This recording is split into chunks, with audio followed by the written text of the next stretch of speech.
حضور اکرم صلی اللہ علیہ وآلہ وسلم آپ اللہ کے نبی ہیں اور آخری نبی ہیں، ایسے آخری کہ آپ کے بعد قیامت آ سکتی ہے پر کوئی نیا نبی نہیں آ سکتا۔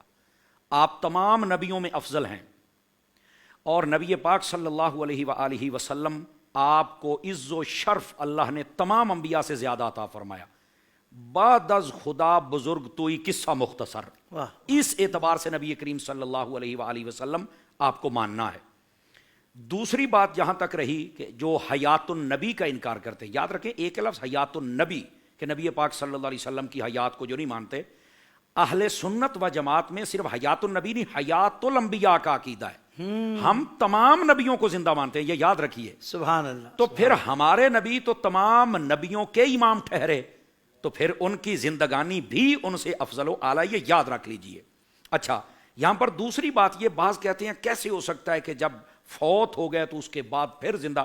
دیکھیے کل نفس ذائقۃ الموت، موت ذائقے کو کہا گیا ہے، ایک ذائقہ جس کو چکھنا۔ ذائقہ چکھنے کا مطلب کیا ہوتا ہے کہ کوئی چیز آپ کے سامنے آئی، آپ نے اس کا ذائقہ چیک کیا، وہ چیز اپنی جگہ، ہم اپنی جگہ۔ موت کا ذائقہ چکھا ہے، ہم اپنے مقام پہ چلے گئے، موت اپنے گھر چلی گئی، وہ اتنی بات ہے۔ لوگوں نے سمجھ لیا کہ شاید ہم نے پوری دیگ ہی کھا لی ہے، وہی ذائقہ چکھا ہے اللہ کے بندے۔ اب یہ پوائنٹ اگر سمجھ آ جائے نا تو وہ لمحہ بھر کے لیے ایک ذائقہ ہوتا ہے، حکم ربی امر ربی پورا تو ہونا ہے نا، لیکن اس کے بعد یہ تو اعلیٰ حضرت کو بھی پڑھیں تو فرمایا وہ تو اجل تھی، گھڑی کے لیے آنی تھی، آئی اور چلی گئی۔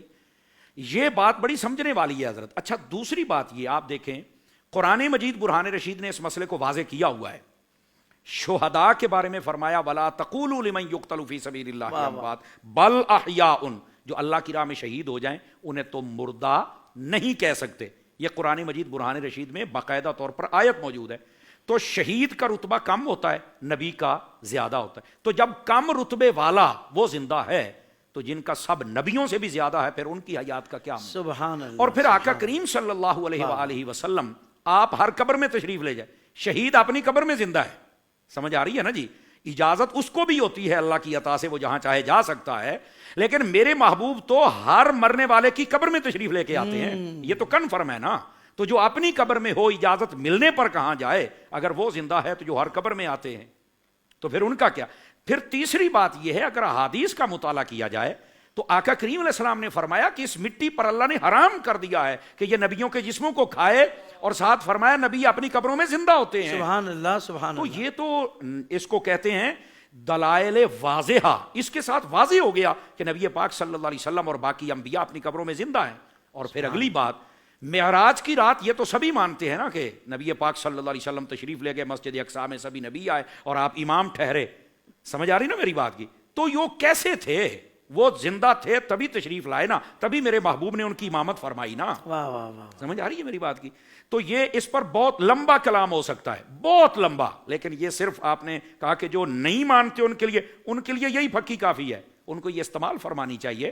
محبوب پاک صلی اللہ علیہ وسلم کا نام آ جائے تو مردہ دل زندہ ہو جاتے ہیں۔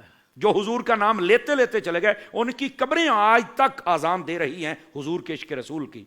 تو جو آقا کریم صلی اللہ علیہ وسلم، پھر ان کی کیا شان اقدس ہے؟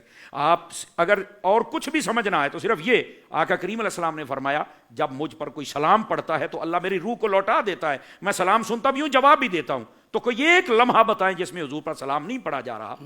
ہر وقت حضور کی روح موجود ہے اور سلام سن رہی اور جواب بھی عطا فرما رہی ہے۔ واہ واہ، حیات النبی پر تو بہت دلائل ہے، لیکن اسی پر اکتفا کرتا ہوں۔